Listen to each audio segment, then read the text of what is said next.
This is your host, Tia.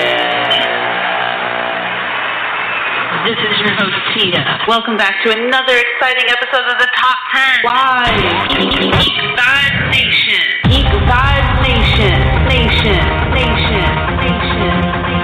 The Top 10. The Top 10. The Top 10.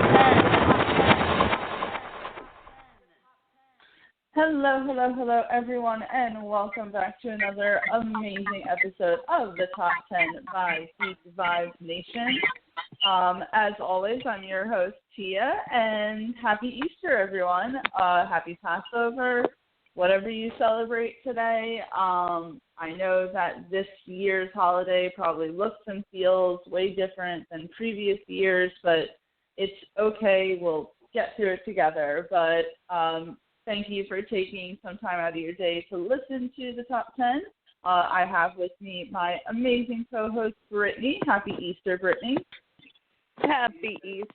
I'm sitting there and I'm like, okay, so I started working at that grocery store. I'm like, please, people, stay away from the grocery store on Easter. Like, go enjoy yourselves, but please stay away from the freaking grocery store. But besides that, I'm good. I already got the posse of cats in the bed all giving me that look like, you trapped here now, girl. So I'm excited. I'm excited for our top 10, too. Like, I kept looking. I was like, man, that's a good character. And that's a good character. And that's a good character. I almost had, like, 10 just by myself. I was like, well, this is good. Well, I was going to say it's very strange that Walmart is open right now because none of the supermarkets are open near me. I tried to go to ShopRite this morning, and I literally had some guy yell at me as he was walking across the street going, "They're closed!" And I was like, okay, thank you for that. Thank you, random screaming man. Thank you, random screaming man. But, yes. That was unique, but it's always a unique day in Yonkers. But we are, as Brittany was saying, she's really excited. We're doing the top 10, and it's going to be the top 10 characters who get redeemed at some point. I was going to say in the end, but some of them get redeemed, not at the end. But there's always that character, whether it's in movies or TV shows, that they started off assholes, they started off maybe the bad guy, you didn't like them, and then something happened along the way that essentially redeemed them. And I think this is a great category, as Brittany said, because as I was making my list, I was like, yeah, there's a lot of assholes that suddenly turned lovable. We're lovable assholes. What did you say? I said I love lovable assholes. Yeah, exactly. So, to me, it's like I kind of love looking for those type of characters. Like, I think that they're the more interesting characters as opposed to the ones who are, like, say, right off the bat, like, good and righteous. I think that's the big thing for me, too, is we've talked about this a million times. We love the villains more than we love the heroes because the heroes are normally one-dimensional. They're normally like, I'm good because good says so. Even though, okay, I love Captain America, but Captain America is a good example of that. He's been a goody two-shoe for, since the beginning. Even though he kills people, but besides that, villains are way more interesting. Well, I was going to kind of say that Captain America is, like, this unique character where, like, they became, like, more of a badass as time went on. Like, they were more of, like, the goody two-shoes. Like, if you've noticed, like, ever since, say, the Winter Soldier, where he pretty much found out that, like, everything was a lie, and then the Civil War happens where he pretty much becomes a fugitive, he kind of now is like, I give no fucks. Oh, I know. I was like, it was definitely interesting. Yeah, exactly. But I don't know, Brittany, what do you say that we kind of just get into this list? I think it's a good time, right? You want me to start it out? What'd you say? I said, do you want me to start it out? Well, I was going to say this, oh God, don't I do this every single time where I'm like, all right, let's start. And I was like, wait, there's a message from the friend of the podcast. I forgot to bring it up. There's more. But wait, there's more. So before we do that, let me start off with the message from a friend of the podcast. And it's from our friends at the Maine Daney, who bring us wonderful shows such as They Call This a Movie and Stranger Damies, which is the one that they gave me a nice little script to read off of because I have no idea about D&D. So Stranger Damies is the ongoing real play D&D podcast from the Maine Daney family of podcasts. Join them every Wednesday as the Wild Stallions traverse the many traps and tribulations that Dungeons & Dragons 5th edition has to throw in their path. There's elves, weird half-dragon people, conspiracies to uncover, and more references to the 1980s than Ready Player One. Subscribe to the podcast on all podcast services by searching Stranger Damies, and make sure to follow them on Twitter and Instagram at Stranger Damies.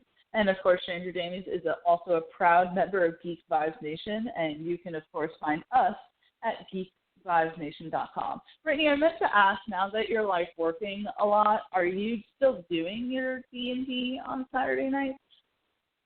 Well, I actually end up having to cancel it because every time I was working Saturday until 8 p.m. and it would start at 7 a.m. So by the time I would get in, they would just have kind of ushered my character away. So even when I started, I couldn't get back in. And I was like, well, at that point you're just like, thanks, I understand, but there's no sense in me doing it because I don't want to just listen to you guys have a good time. So, you know how it goes. Wow, that's so sad. I feel so sad that we had that on the podcast right now. I know. Thank you for bringing up hurt feelings. No, I was just joking. I didn't know. I'm so busy anyways. I told them, actually they were going to change for me so I could do it, but it would have meant that this other guy, my friend, couldn't do it. So I was like, you know what, you guys do it. Just do it. Well, let's get on to something a little happier, and that's the top 10. Brittany, take it away. I'm going to say, I'm going to start out this list with the Phantom of the Opera from the Phantom of the Opera.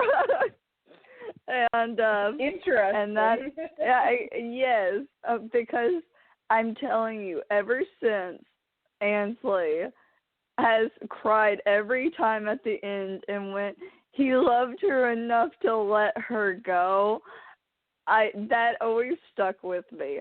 The reason I'm going to choose the Phantom is because since the beginning, even though he's been good with Christine, he's terrorized the opera, he has demanded, he's murdered, he's been awful. And we see that Christine falls in love with, I think his name was Raoul. Which I love that name, but they fall in love with each other. They've known each other since they were little. There's that whole big thing to them. That the Phantom grows so jealous, and at the end, it's been so long since I've seen the movie, because I haven't seen the Broadway production like you have, Chia. But at the end, the Phantom is going to kill Raoul. And he's so close to actually doing it in the movie. I think he's strangling him with rope. And Christine is so heartbroken because she loves Raoul.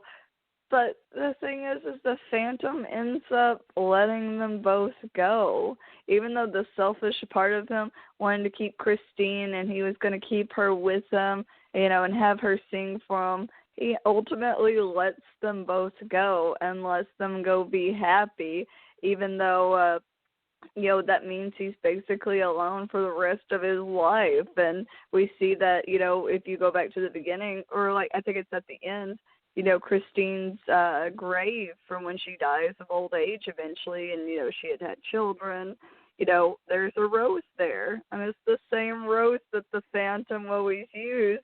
And you're like, Oh, he still loved her after all of these years. And I don't know why, because, you constantly love Gerard Butler as the Phantom, but there's something about having where someone's so obsessed and loves someone so much, but they ultimately decide that they want them to be happy, even if it's not with them. I think that's pretty damn redeemable.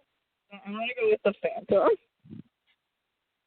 I will say, Brittany, that I did see the Phantom of the Opera on Broadway, but maybe it was just the cast.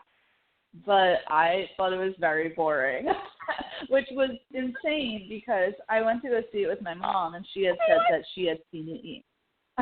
She said that she had gone and seen it years ago with her best friend and how wonderful it was. But even she agreed that for some reason it was so boring. So I don't know if it was like the actors or something like that. But then, like what dinner theater is? Yes. So we have in Westchester, the county I live in, we have the Westchester Dinner Theater, which I used to go to a lot back in high school with my drama club. And they had a production called The Phantom. And it was like, obviously the Phantom of the Opera, but like kind of like reworked a little. Like there were subtle changes to it. And that was like so entertaining to me. So I'm like, it's so funny that I'm like, I had more fun with a dinner theater version of this than the actual Broadway version of this. So that's pretty depressing, Tia. I mean, it's only depressing because my mom had to have paid a lot of fucking money for those tickets. But speaking of which, have you seen the movie? I have not seen the movie because I'm giving you money. You're gonna go rent it. You're gonna go rent it, and you're gonna watch it today. Okay? Okay? Maybe we'll see how I'm feeling. Oh no, my friend. Oh, you don't get a choice in this. I wasn't asking. I was telling. Oh, my bad. I came off a little more aggressive than I meant. But this is an interesting take, but based on what you have told me, I think that that's certainly redeemable because we knew how, say, obsessive the Phantom was with this woman, and for him to then eventually pull back and decide that he's going to let her be happy with someone else, that's certainly something that you wouldn't expect, but obviously kind of ropes into the whole tragedy of the Phantom of the Opera. Almost jokingly put Hannibal just to mess with Oh, my God. No. This is the one list that he cannot show up on. Fine. No, I'm just joking. Serious. I wouldn't do that to you. I mean, I don't care if you do it to me, but I would question if you think that he's a redeemable character. I could put Thanos and be like, he was redeemable when he snapped away half of the world. No, please stop. No. Oh, man, Tia. But, yeah, I love this pick. I certainly think that it ropes into what we're talking about with the top 10 redeemable characters. So awesome pick, Brittany, for the number 10. I'm going to pick the number 9, obviously. And I'm going to start with a small one. But if you're a fan of the show, then I think that you will agree. So it's from Stranger Things, and it's the character Steve. So with the big hair. So Steve in season 1 was like the real jerk, right? He was just obviously there to be the typical stereotype of the high school jock who is popular and a jerk pretty much. He's in season 1, he's dating Nancy, and he obviously like doesn't care about her nerdy friends, and he, mocks Jonathan for being strange, blah, blah, blah. So you're like, F this guy, I hate this guy, really just like a unlikable character. And then in season 2, him and Nancy, they break up, and you're kind of like, okay, good. But then he kind of becomes like a pseudo like guardian for all of the kids. Like while everyone else is doing their own thing, like he kind of steps up and suddenly he's like battling the monsters with the kids, and he's suddenly like this great character that you actually end up loving in the show. And then by the time we get to season 3, he's like one of the characters that you were most invested in watching. He is really good friends with one of the kids, Dustin. Like this kid, Dustin, the one who like doesn't have the teeth in the front of his mouth. He like goes off to like science camp, right?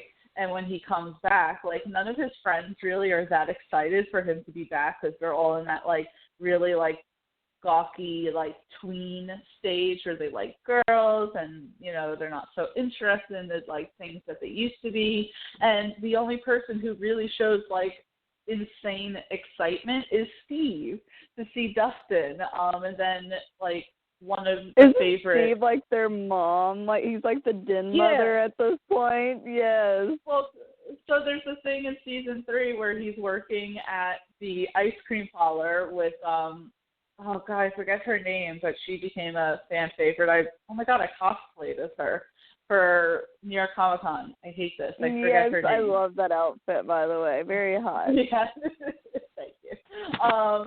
But they become friends, and all the kids go and visit Steve, and she literally says, she's like, how many kids are you like pretty much the father of or something, like, because they all go and see him. So, and then one last thing, like at some point he has this moment where he tells the girl that he's having this adventure with, that he likes her, and she pretty much like reveals like that she's gay.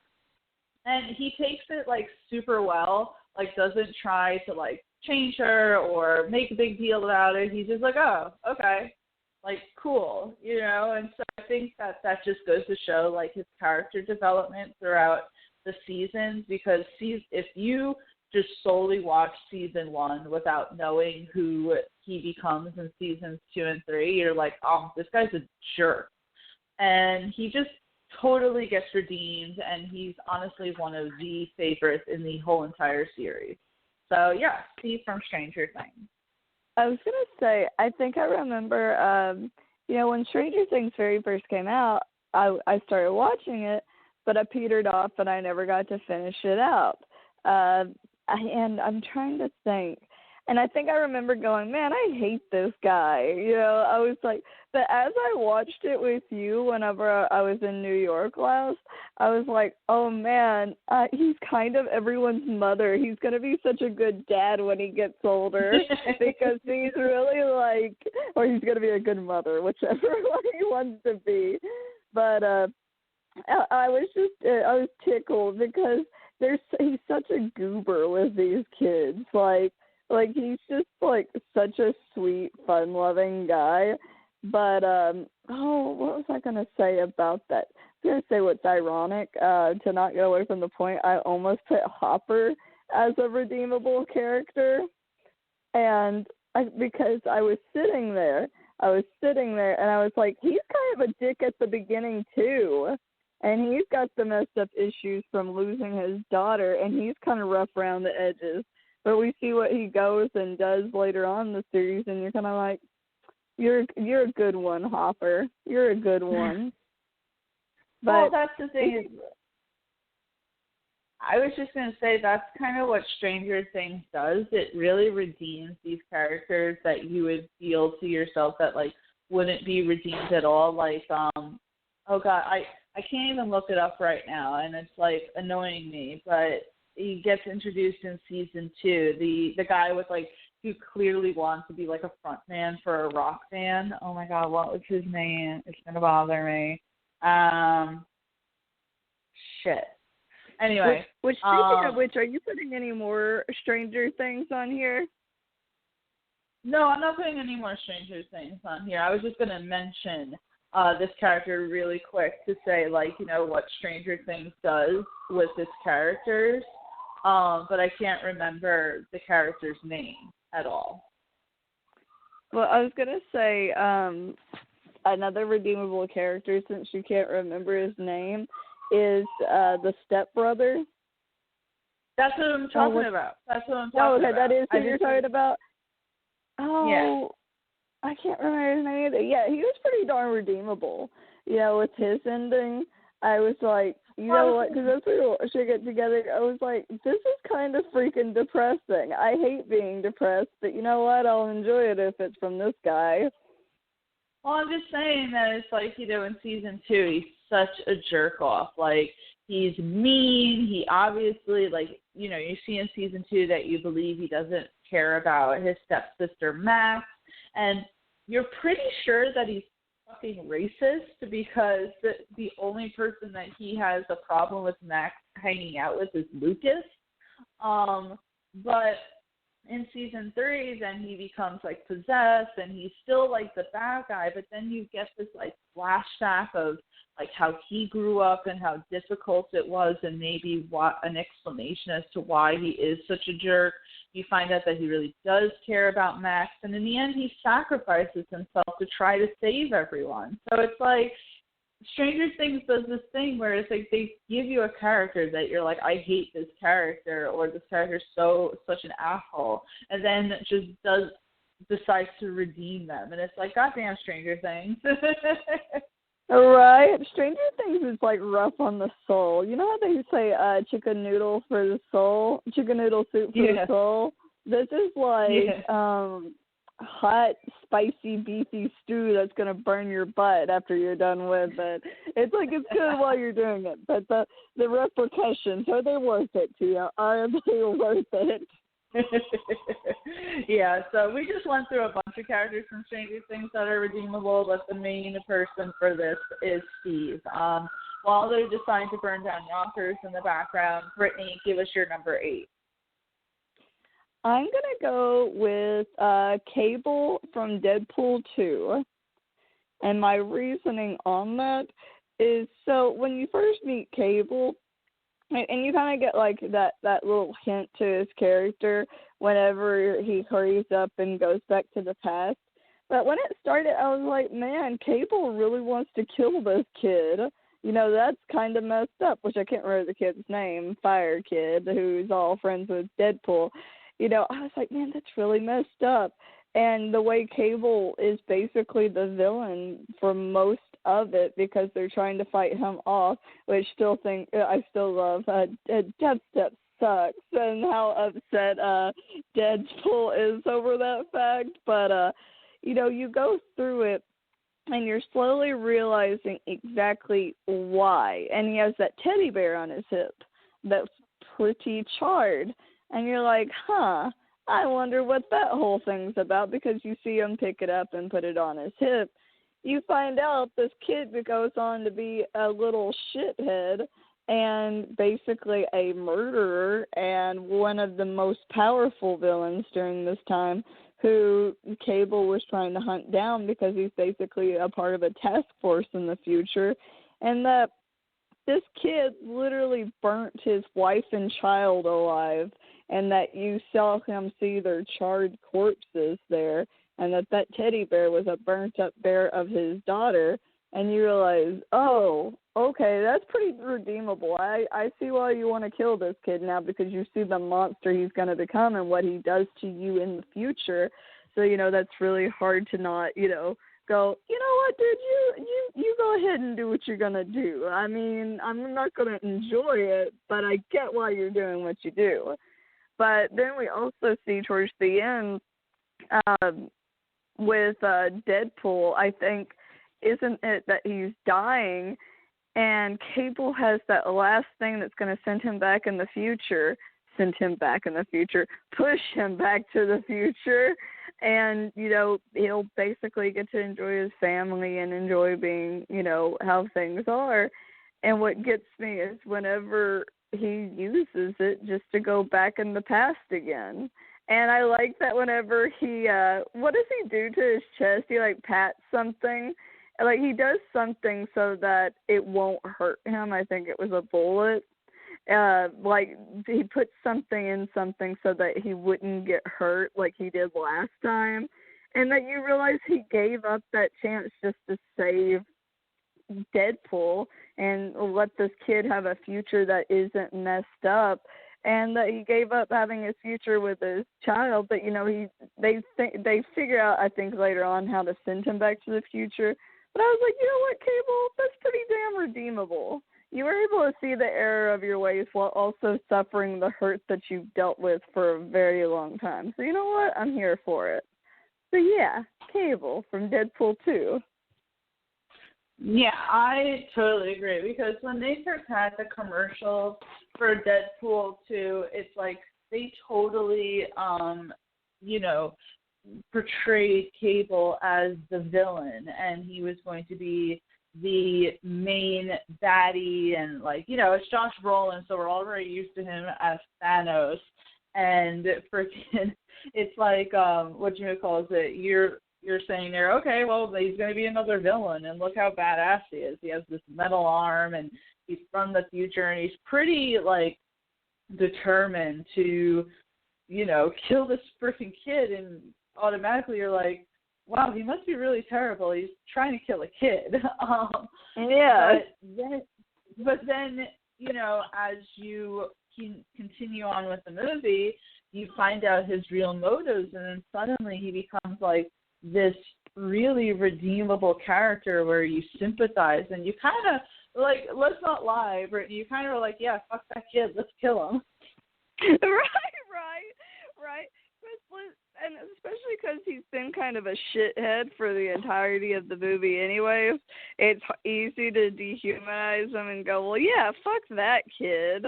He's kind of a little shitlord. Why do we want him in the thing? But then you're like, oh, yeah, he had a really bad upbringing, and, he was part of this messed up orphanage that even Domino knows about. And you're like, oh, well, this kid never even had a chance. He just needs somebody to believe in him, and that person's supposed to be Deadpool.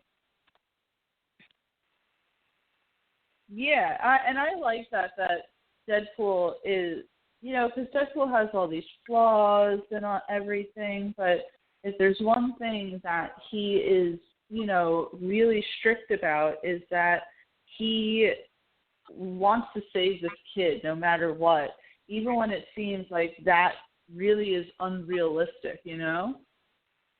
And you wouldn't expect it for someone like Deadpool, who is kind of the worst, in the words of, well, what's his name? Oh, who sings that? Oh, I know who you're talking about. Are you meaning, from Parks and Recreation? Yes. Yeah, I forget his name. I was like, we're just forgetful today. Yeah, we definitely are. But I love that you decided to put Cable on this list. He absolutely deserves to be on it. And every time we talk about Deadpool 2, all I want to do is swing back and rewatch it. I know. I'm kind of like, maybe after work, that's what I'll do. Well, we do have it in the family library. Or I think I have it in my individual library. We decided that that's what we were going to do today. Oh, I think that's actually what I'm going to do. But I have too much homework that I need to do and too much stuff I've put off. But then just maybe, we'll get to do that. Just maybe you'll be able to watch Deadpool 2. I love it. If it's like Hercules and the stars align and, the moon hits this phase and the earth is in, the perfect angle, maybe, just maybe. Tia? I'm sorry about that. I apologize. I had to put myself on mute. As someone who is, a radio person at heart, I really am, the type that hates dead air. And so whenever I put myself on mute and I'm like away from the phone and you're like talking or someone's talking and then they're like, okay, it's clearly your turn to talk. I'm like, shit, what's going on? Also, there just seems to be a lot going on in my apartment today. So I do apologize everyone for that.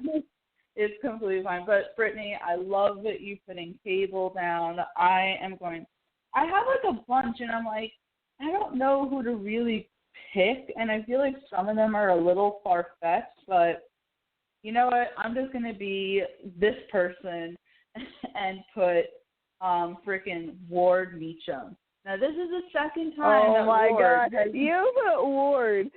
Don't give me hell about Hannibal anymore. Ward is your Hannibal. You know what? But he's actually redeemable. Give me one example that Hannibal is freaking redeemable. You can't. I could disagree, but continue.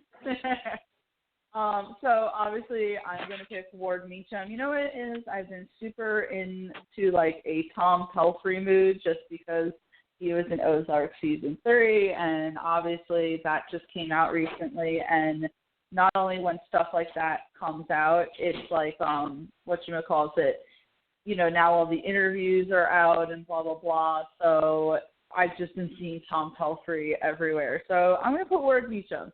You know why? Because he is like the only good character in Iron Fist, right?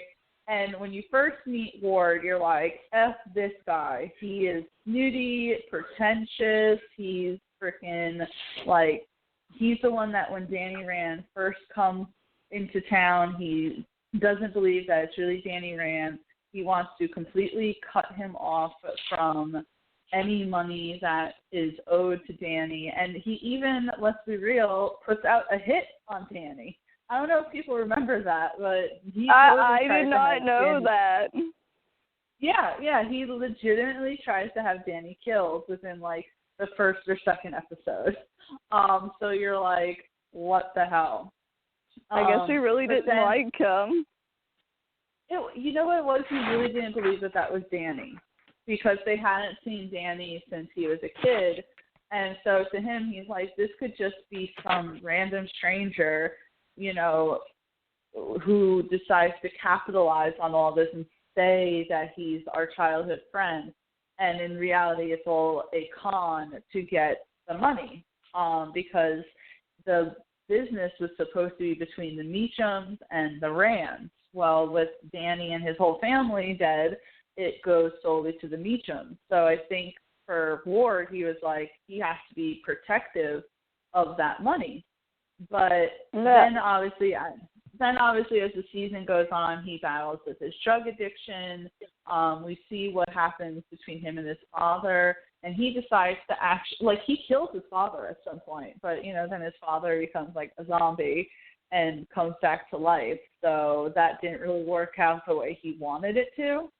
But that happens, and he decides to eventually team up with Danny to take down his father. And by the time we get to season 2, you know, him and his sister are estranged because she hated that Ward kept that secret from her, and he's pretty much like fully on Danny's side. Like, I hated that it ended the way it did and we never got a third season because it was so Ward and Danny teaming up to pretty much go to the ends of the earth to find out mysteries and shit. And that is like the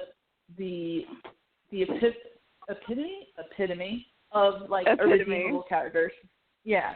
Someone who's like so just such an asshole. It starts off with you saying like this character is the worst and you feel sympathy for them. They end up doing the right thing. And I just think that Ward is the best. So he's going to be my number 7 for this list. I think that's what gets me about Ward is I think when you first showed me him, I was like, why do you like this asshole? He's literally the worst. You know, he's very pretentious. He's very, you know, haughty-taughty. But I think what is definitely redeemable, especially when you realize what he's been going through his entire life, and like with his family, with his father, having to protect his sister and having all this weight on him while also running the company, while also, dealing with his drug addiction. You realize, man, okay, maybe he could be 10 times worse, right? I mean, he's kind of been through a lot.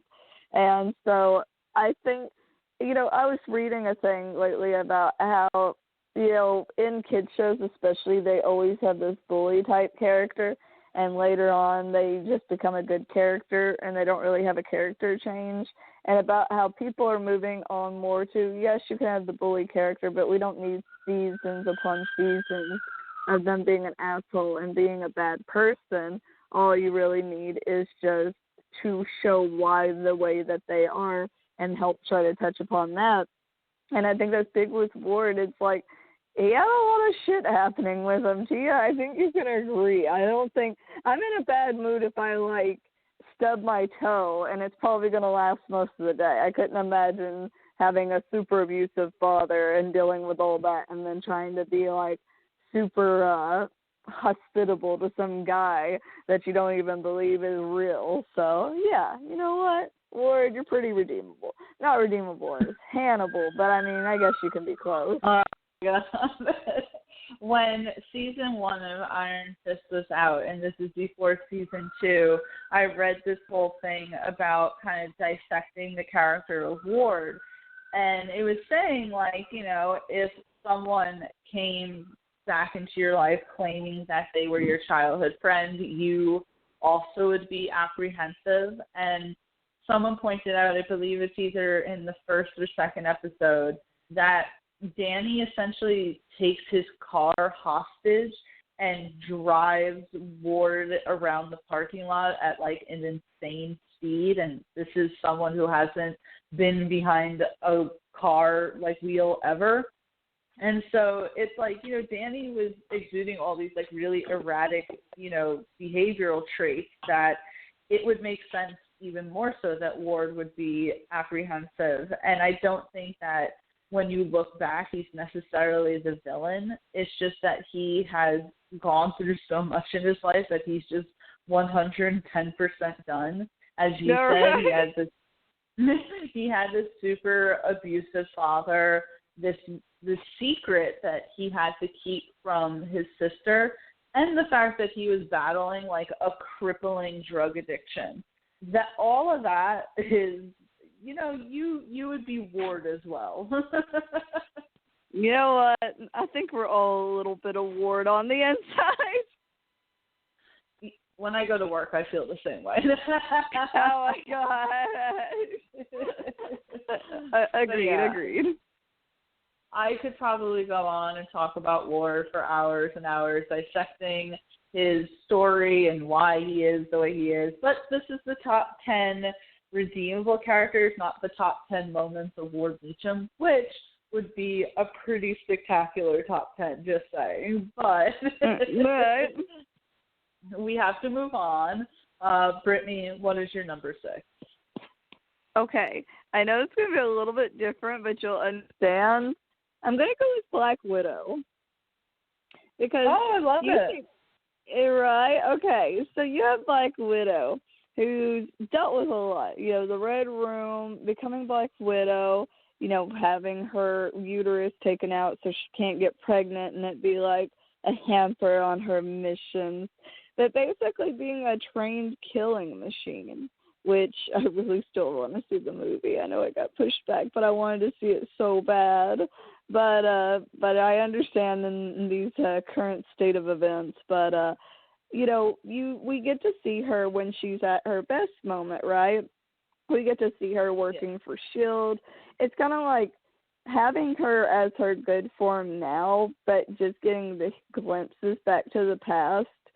But we see Black Widow, she's been with S.H.I.E.L.D. since the beginning with Iron Man. Was she in Iron Man 1 or just Iron Man 2? I can't remember. I think it was Iron Man 2 that she entered the picture. But, Iron Man 2, okay. She was that first step to helping. We think of Iron Man helping, launch all of the Marvel movies that we have now, but Black Widow was that usher into the Avengers and, you know, S.H.I.E.L.D. and Nick Fury and all these great things. And we get to see her, even with Civil War, how she chose her side, even if it meant, you know, we saw that she wanted to be a good person, even though she originally sided with Iron Man, because, you know, she just wanted everybody to stay together. And she wanted to, you know, still help the world, and even ultimately choosing Captain America. And we see her basically heading the, like, missions on Earth after the snap happens and helping getting the world back to some kind of normalcy. I can't talk. Yeah, but then you see back to the past that she was a trained assassin who killed anyone. You know, she didn't really have a choice in it. You know, the issue that she had with Hawkeye, like, apparently I want to still know what their story from the past was. You know, but the Black Widow movie is going to be a great way for us to see her beginning.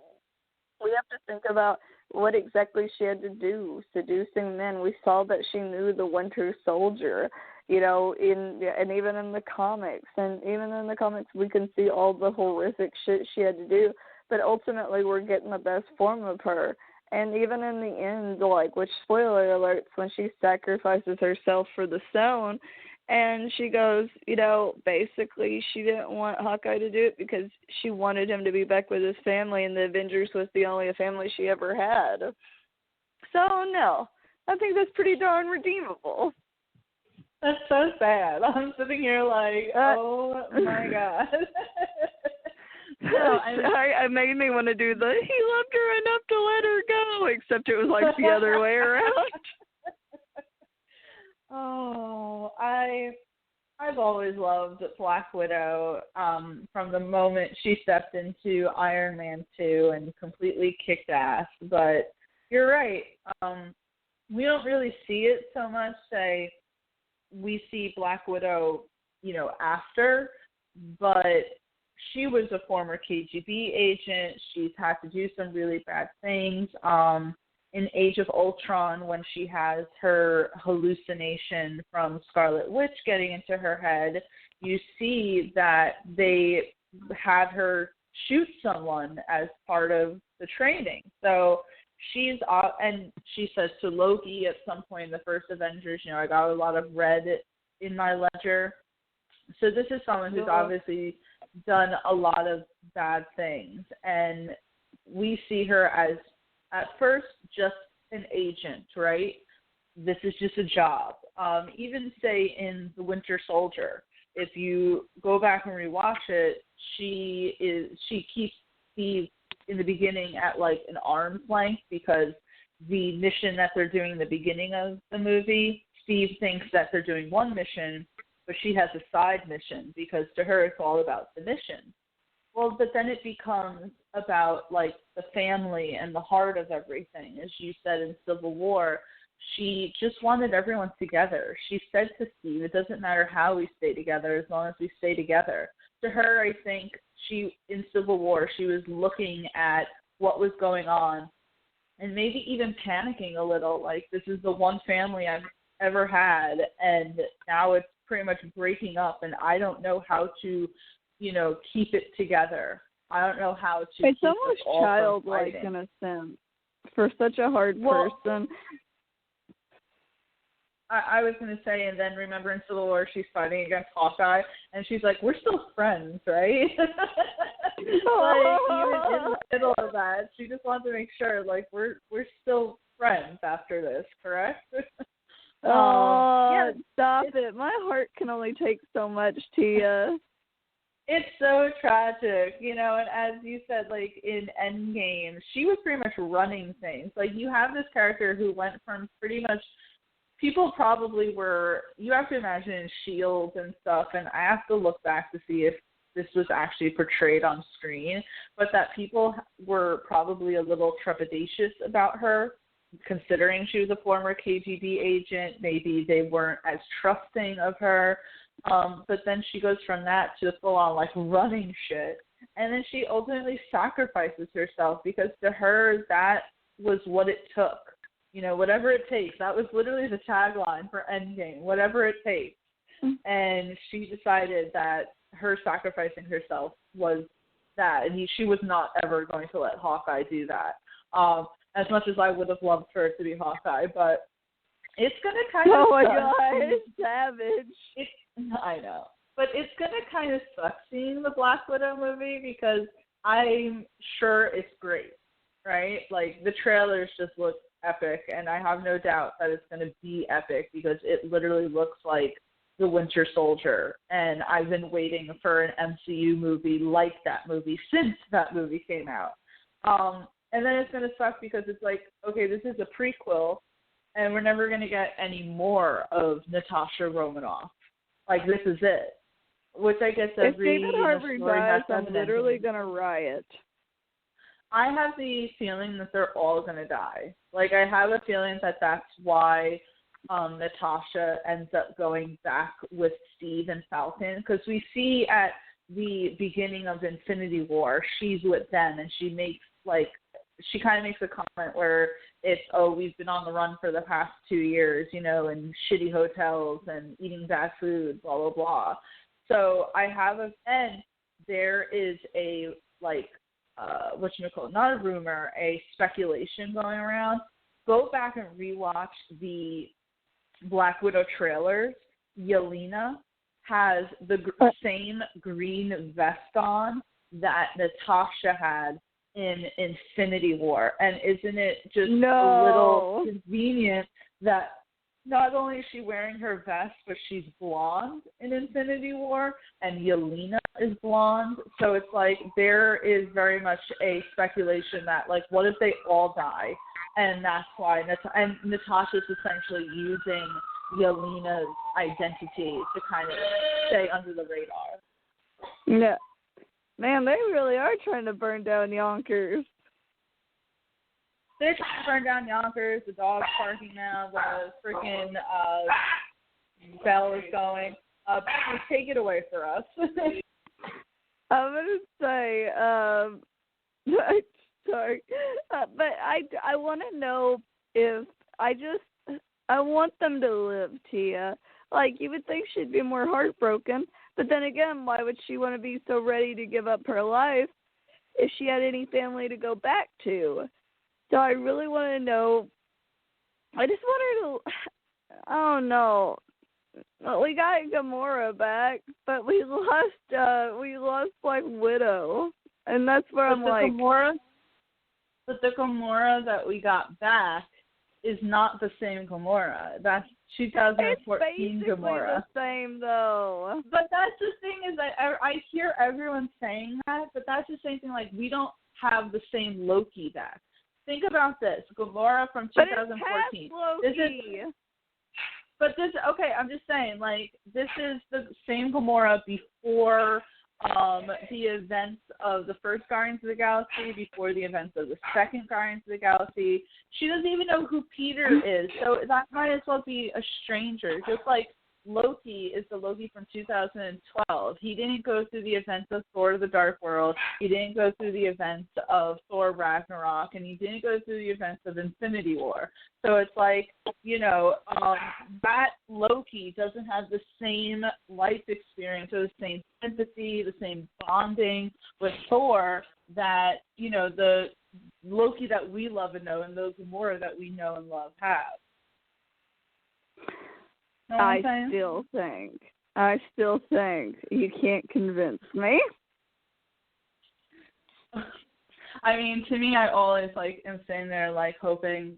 I really hope that Loki did somehow not die in Infinity War. I'm like, this is who Loki is. He's always pretending that he's dying, but yeah, I think they made it very his own freaking show.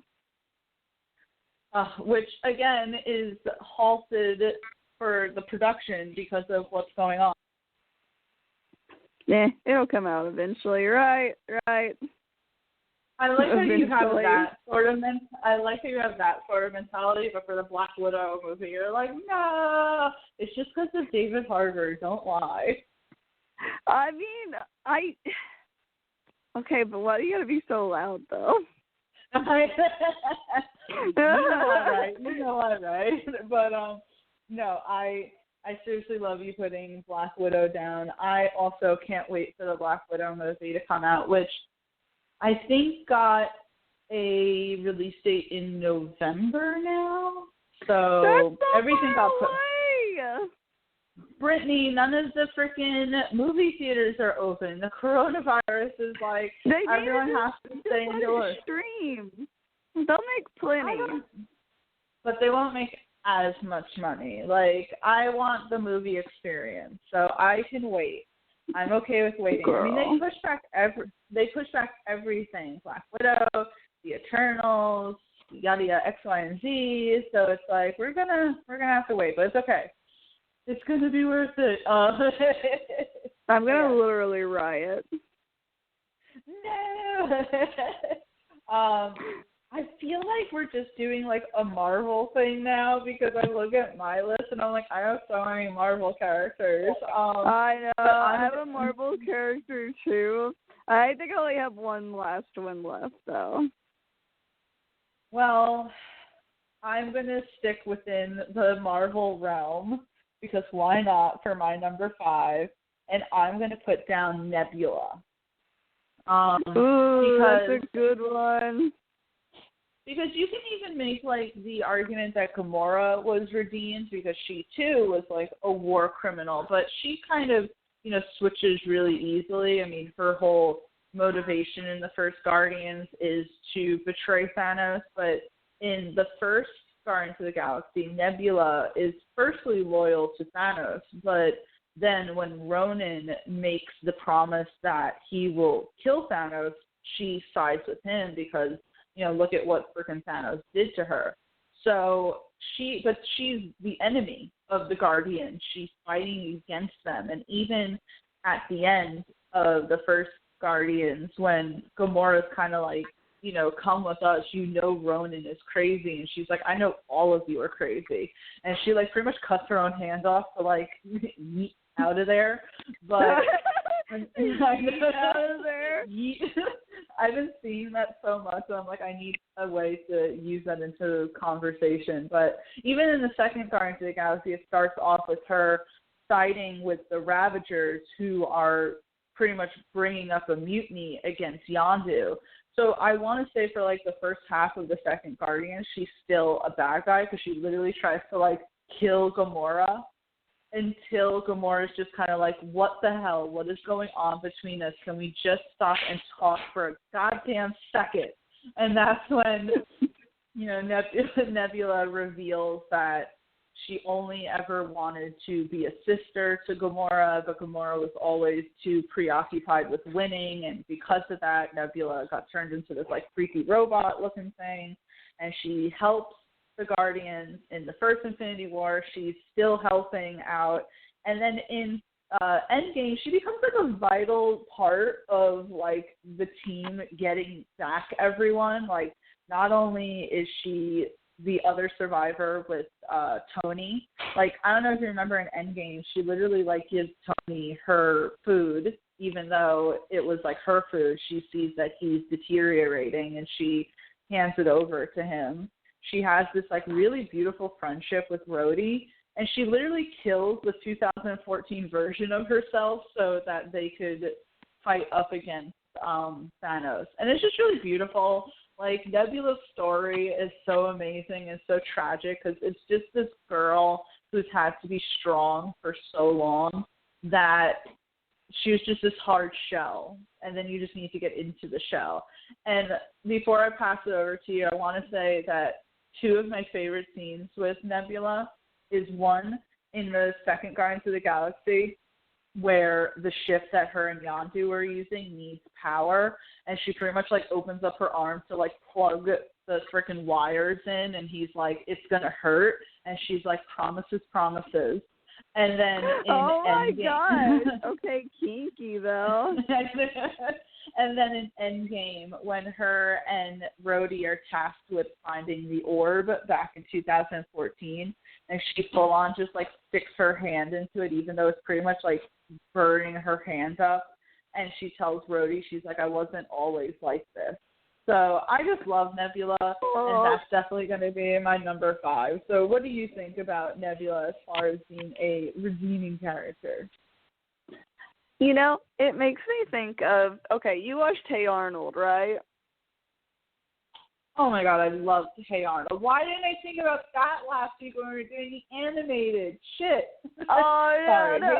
I was going to say, it's Hey like Arnold's a Helga, shit. right, who's always living in her sister's shadow, and her parents are like basically abusive because they ignore her, and it's always about, I can't remember her sister's name, but it's Olga. always about Olga, yes. It's always about Olga. They have their drunk mother who's always, quote-unquote, drinking juice out of a cup. And we have the father who's always so hard and aggressive. And, you know, Helga really gets, like, where she hates Olga. Probably doesn't hate her. But I think even Olga lets her know, like, hey, you know, I know it seems this way, but I didn't want that. You know, have always having to live up to their expectations, you know, and basically letting her know how she hated it. But it makes me think of Nebula and Gamora, because Gamora doesn't particularly want that from Thanos, but Nebula has having to face that abuse and dealing with all of this. You know, it's hard for her not to be resentful, and I mean, honestly, I probably would be too. You know, Thanos is the only father they've ever known, and so I'm just like, man, that sucks ass. Well, I was going to say really quick is that you can't necessarily, like, blame Gamora. Like, I can see where Nebula has the resentment. Like, you would feel resentment, but in Gamora's mind, it's like she doesn't want her body parts replaced. So it's like she's in a survivalist mode, and it's, you know, unfortunately, it's like it's like near you, right? And to her, she was picking her, and I think with Nebula, she was just like, I would have liked this just once. You would have, like, seen me as a sister and decided to kind of like not beat my ass so that I could have at least. Well, she's like, oh, you couldn't let me win just once. You couldn't just let me win just once. And I'm like, ugh. But to me, I think she makes the point. Go ahead. Sorry. I was gonna say, well, I think she makes the point that she's like, you know, you saw what he did to me, and you couldn't let me win just once. It was like basically implying that winning was more important to Gamora. But you know, honestly, I wouldn't want my parts replaced either. Because I mean, at that point, Nebula was like all robotic. I mean, let her have it. No, I'm joking. I'm just joking. It is incredibly sad, though. I mean, but that's what I'm saying. Like, you can think of Gamora's stance, but to me, like, Nebula is just such, her journey in the MCU is so interesting in that she goes from being this villain who is, you know, an adversary of the Guardians, and she is, I think, maybe even more vicious and more determined because she has that personal vendetta. But in reality, she's just like a little girl wanting a sister and wanting some sort of approval. Like, we even see in Endgame, when they go back to 2014 Nebula, that she's so, like, eager to have Thanos' approval, right? Like, she picks anything. Like, she's excited to portray the future version of her just to get on Thanos' good side. Like, she even steals the gold plate from the future Nebula to make herself look like that so that she can infiltrate the Avengers. And I'm like, just to see where she went, because it's like she's like, you bitch, blah blah blah. And Nebula's like, I'm you in the future. You become this. Like, chill out. Right. Man, so, good time. I just love Nebula. I really hope that I don't see why we wouldn't get her in the third Guardian, but I really hope that she ends up in the third Guardian. Me too.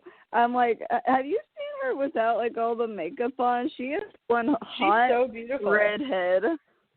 No, I don't know if I told you, there's this movie. So the actress's name is Karen Gillan. She's Australian, I think. But she Australian. And she's super tall too. I think she's like 5'10" or something like that. But she directed and starred in this movie called The Party's Just Beginning. And it's like a cute, like, you know, not cute, it's a little depressing, but it's like a nice indie type movie. But the whole thing is that she's in it, right? And like,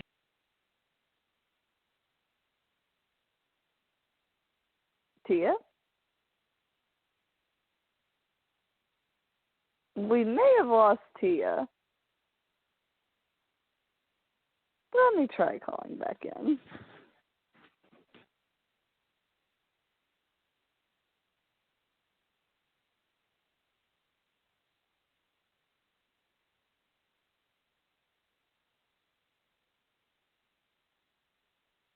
Tia, can you hear me?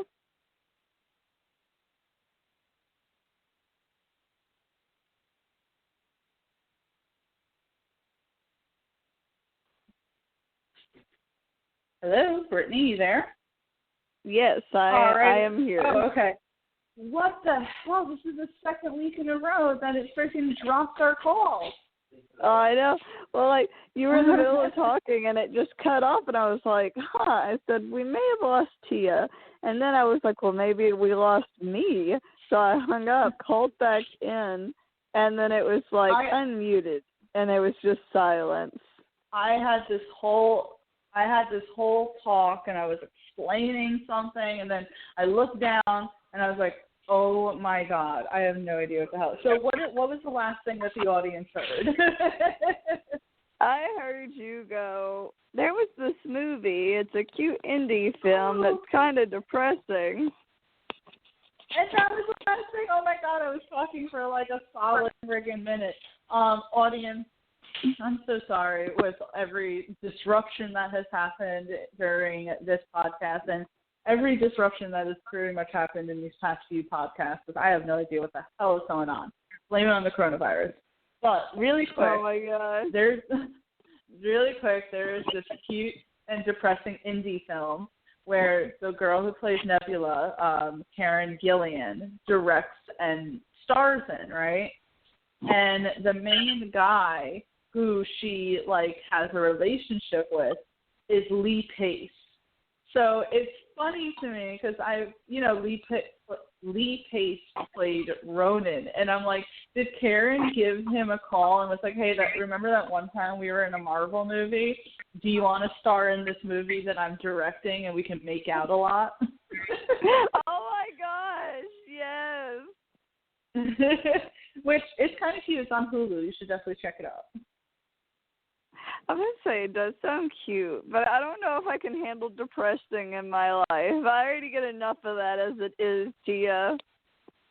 Well, it's pretty much, I won't go into it, but my main thing is that she is, as you said, a beautiful redheaded woman, and I think that she's actually extremely talented. And if Marvel wanted to give her the chance, I think in the future they should let her direct a movie. I know. I almost wish Nebula would get her own movie, and I know that's like probably like, oh, you can't get everybody a movie, but I think she deserves it. It would be kind of cool if there was like a prequel series, right? Like just a limited time mini series on Disney Plus of maybe Nebula and Gamora and Thanos or something like that. And, you know, because I'm like interested in and also I'm like a Ronan fan. So it's like, I'm interested in knowing like, how did that relationship like first start, you know? Like, did Ronan approach Thanos? Did Thanos approach Ronan? I have to think that maybe Thanos approached him because, I don't know, and what race is Nebula? Is she like him? I don't think so. Or there's lots of, well, I was just going to say there's lots of characters who are blue who aren't Kree. And even then in the Kree race, that always confused me that, like, they're not all blue. Because if you watch Captain Marvel, it shows you people, like, Jude Law's character isn't blue, but he's a Kree. Yeah. Oh, no. Now I'm confused. My brain hurts, which is nothing new. But let's move on. Brittany, what's your number 4? I actually switched something around. I was going to go into a Marvel character, but I think I'm going to go with Mad Sweeney from American Gods. Oh, shit. Speaking of hot redheads, speaking of which, at my new job, right, there's this girl, and she's super fiery, and she has really long red hair, and it's natural, and I said, oh, you're fiery, and she said, God gave me a warning sign, and flipped her hair, and I was like, yes, he did. Yes, he did. But I'm going to go with Matt Sweeney because but as we find out, you know, he's pretty awful at first. I mean, he murders Laura Moon. Is it Laura Moon or Laura Moon? I can't remember. But murders Laura. What'd you say? Laura Moon. Laura. Okay, because there's Laura. But Laura, she, you know, we see that he's the reason that she died, that she was ran off the road, or the road accident. And even, like, when he's trying to get the coin back, he tries to drown her in the pool. I mean, not in the pool, in the bathtub, even though, you know, she's already dead. And when she lays limp and he goes, oh, you bitch, it's still one of my favorite scenes when the cops are coming in. But, you know, as we see, you know, and we saw him fight with Shadow, and we see that, you know, looking back, there's so many little things that you can catch, like how upset Sweeney was whenever he came to that bar because he had just, like, didn't he just come back from killing Laura, like, after a while, even though he was there, but he got released because of the death. But, like, Sweeney looks pretty freaking upset. He looks pretty, you know, not okay with it. And just seeing their friendship grow, him and Laura, and you realize, shit, he's really not that bad of a guy. He's just really, you know, he's had it rough. He doesn't remember what he is. He just knows himself as a leprechaun. But seeing him, like, even his ending, where he gets the spear through him, and he turns it into the gold coins so Wednesday can't do anything with it, that Odin can't do anything with it, you're like, he finally got the last laugh. And him dying, by the way, with his middle fingers up is probably one of the most epic death scenes I've seen.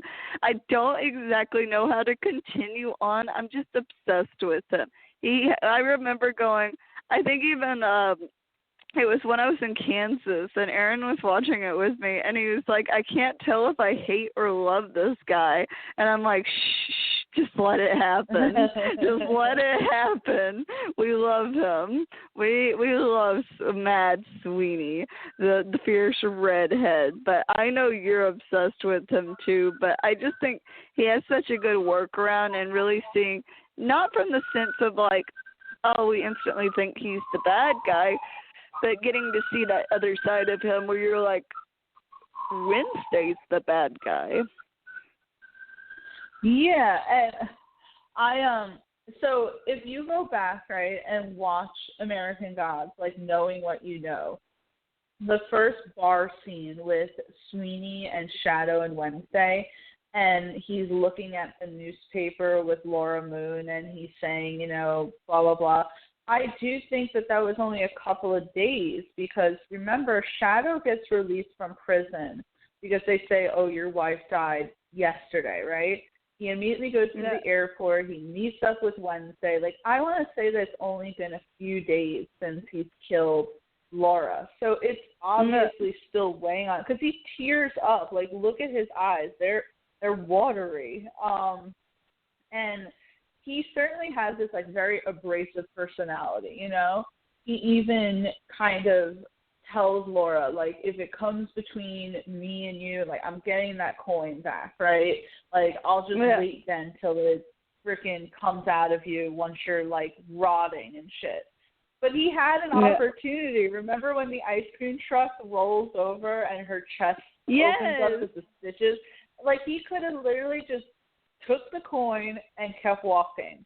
He said that's what he was going to do. But what does he do? He puts the coin right back into her chest cavity and freaking, like, goes on his way. And on top of that, you know, I think that Sweeney almost becomes, like, pissed at Shadow, like, for Laura, like, saying, like, you're pushing Laura away because of all this shit. You're freaking, you know, obeying Odin. Like, I think there's almost, like, a part of him that dislikes Shadow because of that. And he's definitely protective of Laura in his own way. Protective. He's protective, and then at some point when he decides, like, I'm so done doing, like, Odin's dirty work because we're all sitting here, you know, pretty much pawns for Odin's game. Like, I'm going to lay a spoiler on you from the book, okay? I'm going to lay a spoiler on you. Oh, no.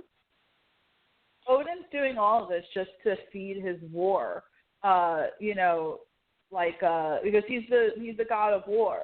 So when war happens, it gives him power. It feeds him pretty much. So he doesn't really care about the new gods versus the old gods. He doesn't care at all about, you know, the old gods or anything. He's doing this strictly for himself, you know? So it's like Sweeney is like, I'm done being a pawn in your game. Like, you don't give a shit about any of this. And when he has that final stance and pretty much reveals everything, like, I'm not going to be your little bitch. Shadow, he told me to kill your wife. And then when he goes, I slept with your wife, I'm like, yes. Oh, which I like how Shadow suddenly cares after not caring about her this entire time because of her cheating. And you're like, buddy. When he has that final battle with Shadow, I'm just like, holy fuck. And as you said, the best is him deciding to use his power in his last moment to turn the spear into a bunch of gold coins and literally flip Odin off as he's dying. I'm like, that's so badass. I didn't want Sweeney to die at all, but that's like the legit best shit ever. What I think I like about that scene is that, in lack of better words, Mr. Wednesday had basically neutered Sweeney, and so to see him back in his full strength and actually know what he was when he goes, I was a king, I was like, oh, my heart. I can't like take him it to know. Like him to just know. Like, there's no more uncertainty, right? There's no more wondering, like, am I really this? No, he knows that he's a king. He knows that he was a god. And for him, like, I still say, to this day, that's the reason why Mr. Wednesday didn't want to let Sweeney backstage, is because he knew that then his real form would be revealed, and he would not have his hold on Sweeney anymore. Like, Sweeney was so powerful that I think if he had realized it beforehand, he totally could have took Mr. Wednesday down. But you know what gets me about that, too, is that we see Sweeney fighting off, possibly a different version of Odin and killing him. So we know that at some point he had to, whether it was a different version, like saying like, oh, that religion was coming into his place and he was sending it off. But, you have to wonder, he's powerful enough to handle him. Yeah, definitely. And, I mean, that whole episode was epic, seeing him in, like, full Celtic warrior garb and shit like that. Oh, it was so cool.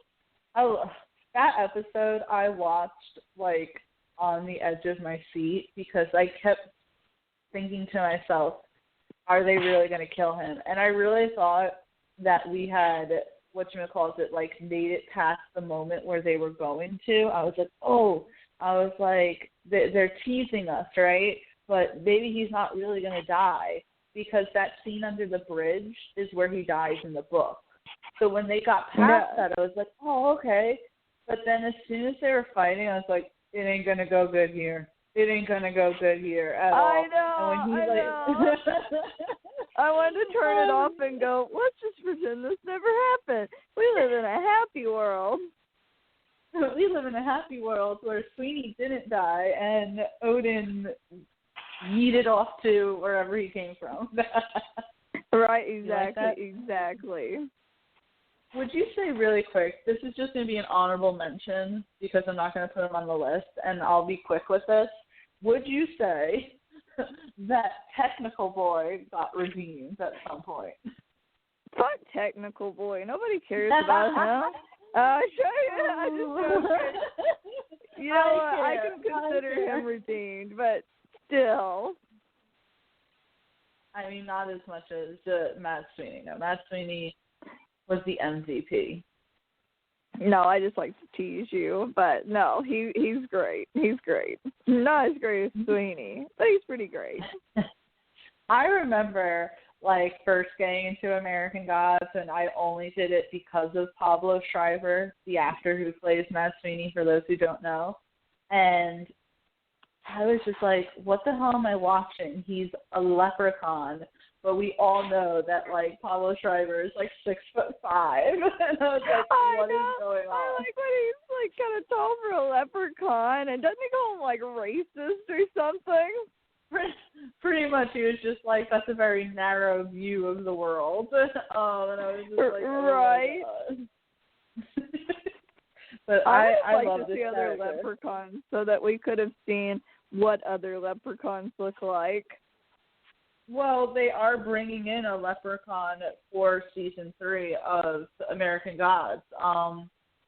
The guy who plays Ramsay in Game of Thrones is going to play, like, a legitimate leprechaun. And apparently he's going to be, like, a good leprechaun, which I can't see because all I see when I see that actor is Ramsay. And I'm like, okay, yeah, but when does he start skinning people alive? Yeah, right. When does that fake like slip away, that facade, and we get to see the real him? I don't trust him. Because he was playing kind of a good guy at first in Game of Thrones before he literally led Theon back to death. I'm just saying. You know what? You're right. Yeah, I agree. Let's vote him out of off the island. But I love your pick for number 4 being Matt Sweeney. This is the second time within the last 3 weeks that Matt Sweeney has been on the list, and I ain't mad about it. I ain't mad about it either. I'm good with it. I'm good with it. But I'm going to hit the number 3, and considering we talked about Game of Thrones, I am going to put down the Hound. I am going to Sandor Clegane. Because when we first meet the Hound, he is the, I don't want to say bodyguard, but, one of the, and he's not a knight. He always says that he's not a knight, but one of the fighters for Robert Baratheon. And he's pretty much like just a, I point you in the direction and you go kill, right? Like he literally kills a kid in the first season. Oh, yeah. And talks about how he squealed. What did you say? Doesn't he talk about how the kid squealed when he killed him? Yeah, exactly. He goes, he ran, but not far. So bad. So the Hound is just someone who is almost like a mindless killer, brute force. He, kills a kid. He kills, a bunch of freaking people throughout the series. And once Robert Baratheon dies, he goes on to work for Joffrey, who is just the worst. And worst. So that happens. And then at some point in season 2, he flees away from the kingdom because there's way too much freaking fire. And he's like, I don't like fire. Do you see half my face? Screw that. screw that. I love that scene, by the way. That is one of the best scenes ever when, like, they say, you know, go back there, fight for your king. And he's like, fuck the king. Fuck the kingdom. Right. And it's like, whoa. Right. He just leaves. But then he freaking, you know, gets a hold of Arya, and, like, that's a very turmoilous, I don't know how to say the word, relationship at first. But we see throughout, like, so at first you have this character who's, like, essentially a very horrible character, but he shows, like, signs of redemption kind of throughout, like, even though he goes on to at first scare Sansa and pretty much intimidating her, he saves her from being raped at some point. He offers to take her away from the kingdom, and even though he would probably at first love to drown Arya in a lake, he ends up protecting her. You know, he doesn't need to hold her. He says at first, oh, I'm only going to keep you until I can give you off to one of your relatives so I can receive a bounty. But that doesn't happen. And he fights Brienne of Tarth and pretty much almost loses his life just to try to protect Arya. And then, of course, you see at the end that she's so strong that she beat him. Well, yeah, that was the thing. Like, when people see Brienne, they're like, did you know that she beat the Hound? And it's like, wait, the Hound got beat by Brienne? And it's like, yeah, right. that's how freaking strong Brienne of Tarth was. So, and then, of course, we see at the very end, Hound comes back, and him and Arya go to the kingdom, and in the midst of Daenerys freaking setting everything on fire, he decides to tell Arya, just leave. Which, I love that scene so much when it's like they're both going to go up to the tower, and he just stops her, and he's like, no, go. And she's like, but I can't. I have to go there. I have to kill Cersei. And he's like, you've done enough. You don't want to end up like me. Like, just leave. And it's like he literally, like, just told her to leave and realized that this is no place for a young woman, even though she wasn't a child at this point, but, you know, this is no place for a young woman to be. She doesn't need to live her life like this. She can still live and not die in a burning, like, inferno, pretty much. And that's another thing. The person who's literally afraid of fire, who freaking ran away from battle because of fire, is in a burning freaking tower fighting against his brother after so many years of resentment, and literally just, like, topples the guy into a pit of fire. No, I'm going to say that's very symbolic. It's very symbolic. But I was like, man, why did the Hound have to die? But he has such a good redemption arc out of anyone. Yeah. And when he tells Sansa, he's like, you know, you wouldn't, basically that she wouldn't have had to deal with all of that stuff if she just would have come with him. And she's like, oh, but I would have still been your little bird or something like that. I was like, oh, yeah. My heart. Oh, my God, I love that when he says to her, like, you could have just came with me and not had to deal with Ramsay or Joffrey. And she's just like, you know, as fucked up as it sounds, it's like that was necessary for her growth to experience those horrific moments. And it's like he really just cared about, like, the Stark girls. He cared about Sansa. He cared about Arya. And it's just such a redemption arc. The Big Daddy Hound. I love the Hound. Like, it's so hard to go back and watch it and see him as anything else because, like, at first you're like, wow, I forget, like, how much of a bastard this guy was and kind of a, like, unemotional killer. But then you just remember how it was. Like, that scene in freaking, they're in some, him and Arya are in some sort of tavern, and he pretty much says, like, at first the guy's like, oh, is she with you? You know, blah, blah, blah. Like, let me get a crack at her pretty much. And he's just like, nah, this is mine pretty much. And then he just decides to, like, go all ape shit crazy at them. And it is so brutal the way he kills some of those people. I'm like, I would not want to be in that situation. What is he? what does he say? He's like, "Are you really gonna die over some chicken?" And he's like, "You are." Oh yeah, he was like, because he was like, "Now get me some chicken." He's like, "I think I'll take 2 chickens." And the guy's like, "You served the kingdom all your life, and you're gonna die for some chickens." And he's like, "Someone is."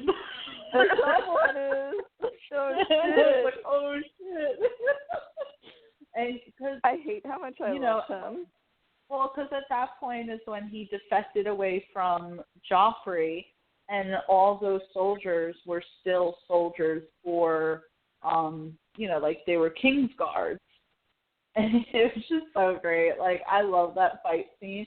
If we talked about Game of Thrones as a whole, there are a lot of redemption arcs, I want to say. I would say Jaime Lannister had a good redemption arc up until fucking 2 episodes to the end. He stayed with Brienne. Nothing else happened. Everything's fine. Yeah, exactly. Please don't talk to me. End of conversation. By the way, I have to tell you really quick while we're on air, if you don't mind. So I haven't kept up with season 3 of Westworld. I'm just going to wait for all of the episodes to come out and then watch it, because I am a terrible, week by week watcher. But Westworld is an HBO show, and Game of Thrones was an HBO show, and I couldn't believe they actually did this, because at some point, I guess I saw it on Tumblr. I guess, they're going through the facility, right? And I guess they're thinking about shutting down the park or reworking it, because they're talking about all the people who are out of work. And as they're talking, they point to this one glass room. They go, those guys, they're out of work. And it's literally the 2 creators of Game of Thrones and frickin' Drogo. No! And it's Drogo, and they both are like, "Hey, I'm going to dismember this. I heard it's going to, sell really big on the black market." And he's like, "Oh, that's a good idea." And I'm like, oh my God, they literally had a crossover. And I'm like, wait, oh what my is God. Game of Thrones? So are they implying that Game of Thrones is all just a a world? Oh I hope they played that on April Fools. That would have been so good. Can you imagine that? It was just a cute little, I guess, cameo. But I'm sitting there, I'm like, what if Game of Thrones was its own park? I know. It's the people are probably like, "Ha ha, you're funny," and the rest of the world is losing their fucking minds over it. Oh, I saw some people really pissed, and I'm like, all right, guys, it's just a ha-ha funny. Because, some people really hate the people behind Game of Thrones, and I kind of hate them too, considering what they did in season 8. But I'm not that hateful that I can't appreciate the little nod, Yeah.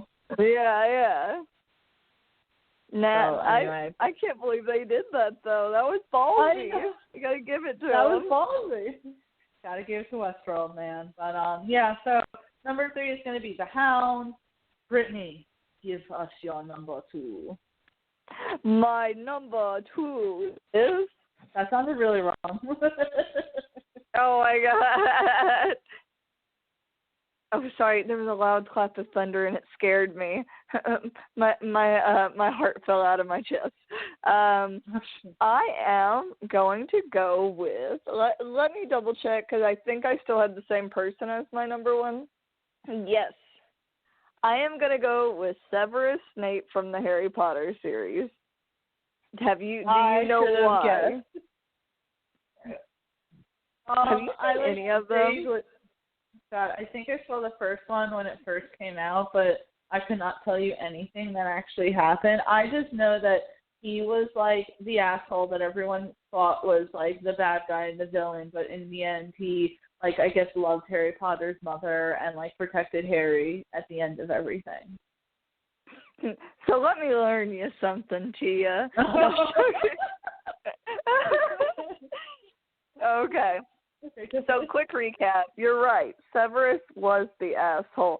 He is the man who made Harry's life a living hell and hated his father because Harry's father was a straight up bully to Severus growing up. Right? Even though to be fair, Severus was kind of an asshole. Well, the whole thing is that Severus was a pureblood, like a pureblood wizard, which means that he had no Muggle blood in him. But I think that, I think that Lily, which is Harry's mom, was a mudblood, which means that, she was basically half Muggle, half wizard, like had wizarding blood in her, just enough to actually, be a witch. Well, so this goes on, right? And I'm trying to think. I'm giving you the backstory first. Well, Severus has always been in love with Lily because they've known each other since they were little kids. They didn't meet at the school, I don't believe. I think they met in, the Muggle world, and, it was really cute. Well, they grew apart once, school happened, Imagine Severus as, the little emo kid, as Lily's, the, sweet, popular girl, right? They kind of set up that dynamic.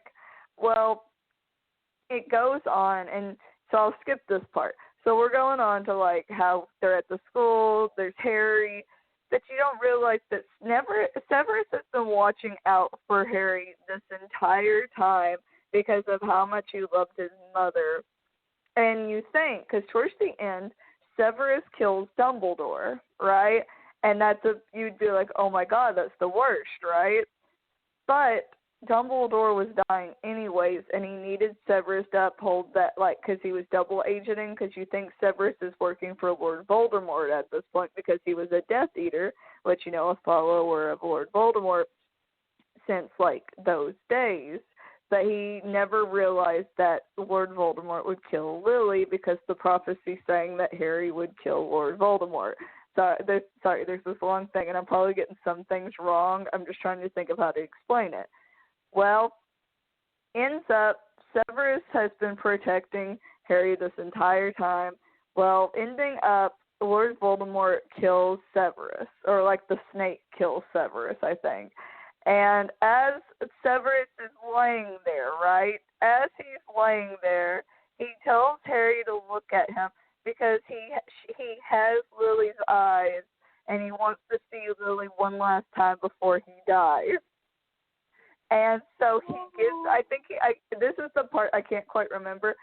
So they can take memories out of their head, right, and put them in a jar, and it basically will let you look back at the past, the memory. So I think Harry sees, I can't remember, that could be completely made up. I'm just trying to remember because it's been so long since I've read the books. But basically you see back that, all these memories of, how Severus has been protecting Harry since growing up, how even in the first movie with the Sorcerer's Stone, there's a part where you think that Severus is chanting, right, and, casting a curse on him, but really he's whispering protection spells to protect Harry during this Quidditch match, or how he's done this or that, or how at one scene, the Patronus that he uses is I think it's a doe, and it's because the Patronus that was Lily's Patronus, and that it took her form, and basically this whole thing, because for all the movies, Severus has been an asshole. He's been a total and utter dick, because the reason he's a dick to him is because of his dad, but the reason he loves and cares about him so much is because of his mother, and he lost his mother and the love of his wife, and so she's been having to protect her son forever, even though he looks exactly like his dad, who he hated and who bullied him. And it's just so much, Tia. There's so much to it. It makes me want to cry. I remember when I read the book, because Mom would take me to every midnight release, and I would get the book, and I would start reading forever, right? And when I read that part, I sobbed for days. I was inconsolable. Every time I would think about it, I'd be in the middle of school, I would start crying. When I read it, I'd start crying.